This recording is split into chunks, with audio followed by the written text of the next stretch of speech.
Hello, friends. I am Vitaly Portnikov. After the terrorist act in the India-controlled part of Kashmir, India and neighboring Pakistan are closer than ever to a new armed conflict, preparations for which are literally happening before our eyes. India has decided to expel almost all Pakistani citizens from its territory. At the same time, a decision has been made to suspend the water resources sharing agreement, which has been in effect between the two countries since 1960.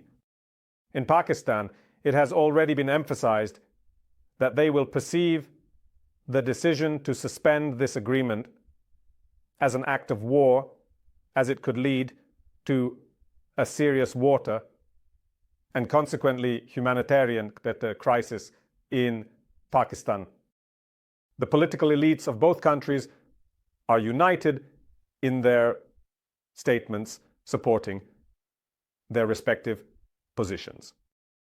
In India, it is believed that the terrorist act was committed by a group linked to official Pakistan, and thus the responsibility for the deaths of tourists in Kashmir lies with the leadership of the neighboring country.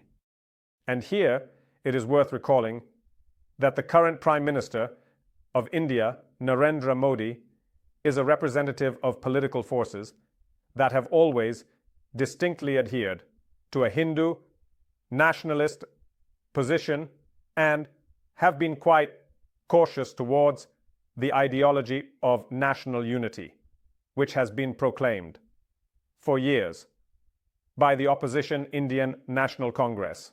However, even during the times when Congress governments were formed, Indo-Pakistani wars were a commonplace and a fact of instability in the region. But despite Modi's tough political stance, his actions against Pakistan are supported by the opposition as well. In Pakistan, there is also genuine national unity.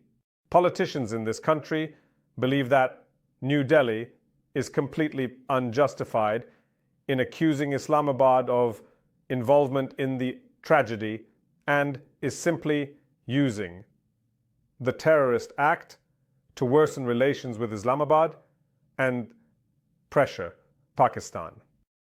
A rather dangerous factor is the absence of the United States as a leader capable of conducting appropriate consultations with both India and Pakistan and stabilizing a situation that could lead to war. In the United States Department of State, it was only stated that Washington does not yet have a position on the India-Pakistan conflict, thus once again demonstrating the Trump administration's apparent indifference to a potential major new war that could soon begin in the region.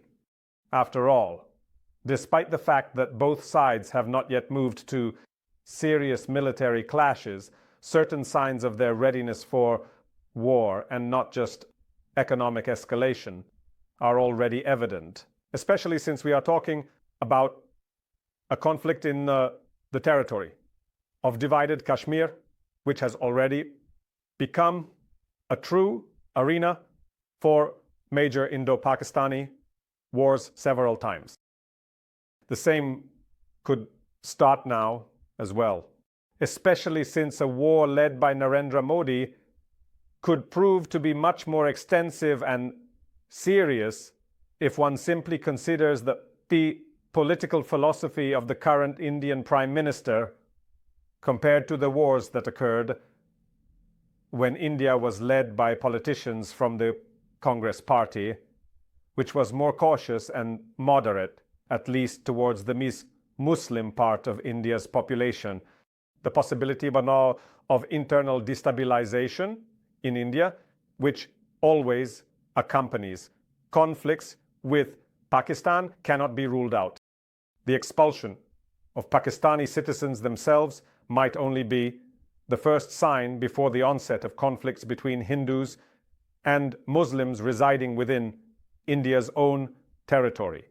Therefore, if the governments of both countries do not take steps towards de-escalation in the coming days or at least weeks, we may witness a new major destructive war, which in its course and consequences will, of course, overshadow the war of Russia against Ukraine and the war in the Middle East, and will become a new serious challenge for the administration of Donald Trump. Even though the current American president prefers not to notice this major crisis, which could impact his entire presidency, if only because such a conflict could also involve China. If only because the destabilization of India could hinder the relocation of American manufacturing from the territory of the People's Republic of China to India, which was planned by many American companies, including Apple. In other words, there could be many serious consequences of this disaster. The first signs of which are already being observed, and which it seems do not cause serious concern among the political elites of both countries who are using it to strengthen their positions and national consolidation. And, of course, if this war really begins, we must remember that it will be a war between two countries that possess nuclear weapons. Firstly, this will debunk the favorite Ukrainian myth that the mere possession of nuclear weapons excludes the possibility of military conflicts, especially conflicts with a nuclear state. No. Nuclear weapons simply provide the opportunity to use them in a conflict with a neighboring country, if it also has nuclear weapons. And in this situation, it does not so much protect from war as it creates equality in the arsenal. Can nuclear weapons be used in a war between India and Pakistan? Of course. If the escalation reaches dangerous limits, and if the politicians of both countries make all the necessary mistakes for this, nuclear weapons could be used, especially since, in a war between the two nuclear states, finding safeguards against such use is actually even more difficult than in a war between a nuclear state and a non-nuclear one, as is happening in the Russian-Ukrainian confrontation. Thus, it can be said, if the war begins about the death of tens of millions of people, experts have different assessments of such figures and possibilities, however. Of course, these are quite serious losses, the likes of which the world has not yet known in its history. Let us hope, however, that the Indo-Pakistani war will not start now with such a level of escalation, and if it does start, it will not lead to the use of nuclear weapons and the death of 20 or even 50 million residents of both countries as a result of the use of weapons of last resort. Thank you, friends. Stay on this channel, subscribe to it, follow my social media on Patreon, Buy Me a Coffee, and Donatello channels, which help develop these resources. Use the sponsorship feature on YouTube itself. With victory and peace, good luck.